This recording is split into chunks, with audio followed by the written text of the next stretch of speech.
Gusto ko lang sanang mag-chill sa rank games pero ay may nakalaban akong mayabang na Cho. Mas nakakainis pa ay kapangalan niya yung idol ko na si Inuyasha.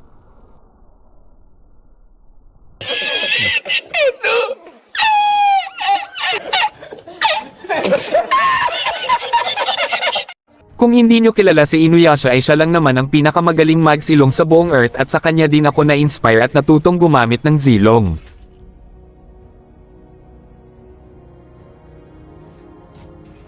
Sa harap niyo pa talaga ako tumitipi hahaha. Grabe naman yung kay abangan mo idol, tingnan na lang natin mamaya kung kay ibubube ka.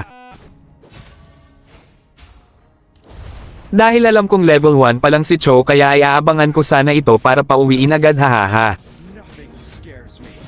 Grabe naman yan idol, hanggang dito tumitipi ka pa rin.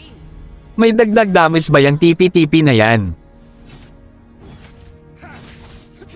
At dito ay nabigyan ko siya kaya't nag-uumpisa na siyang mainis sa akin hahaha.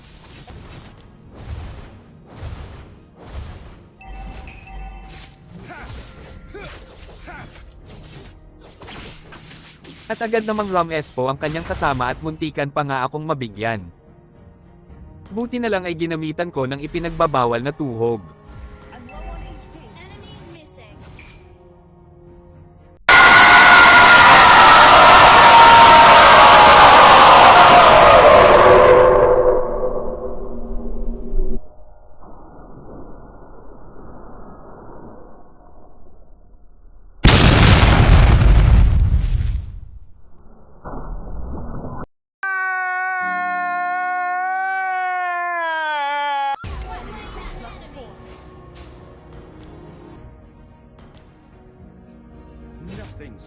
Dito ay nakita ko na naman ulit si Cho at mabibigyan ko na naman ulit siya.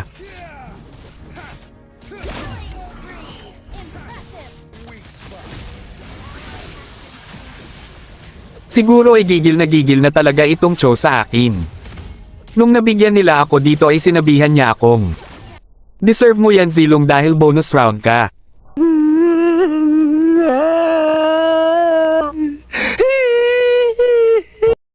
Another one. Not even death.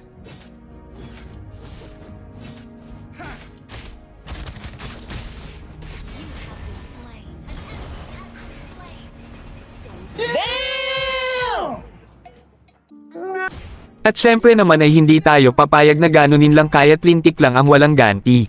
It would take an army.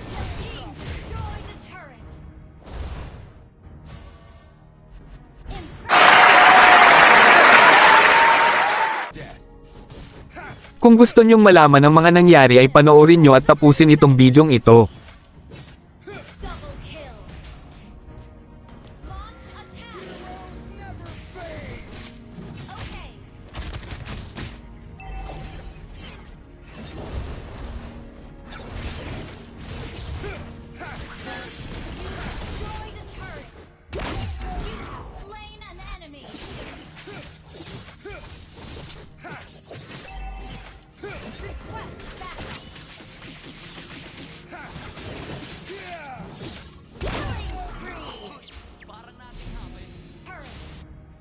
Heroes never fade.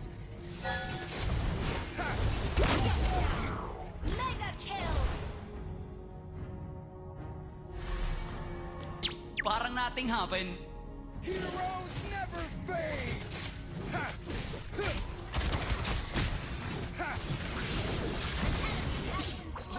Parang nating...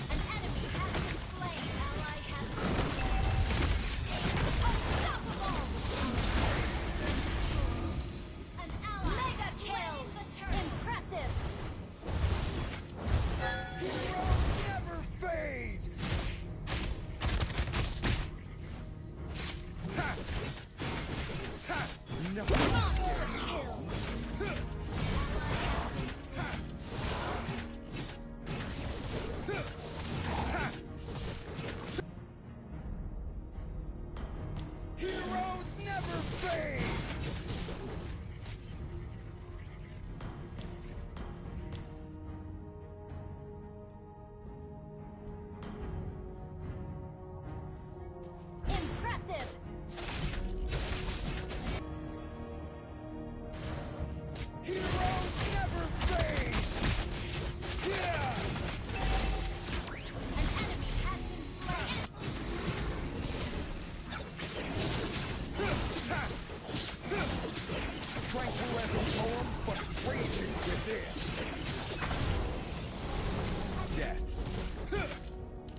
2,000 years later.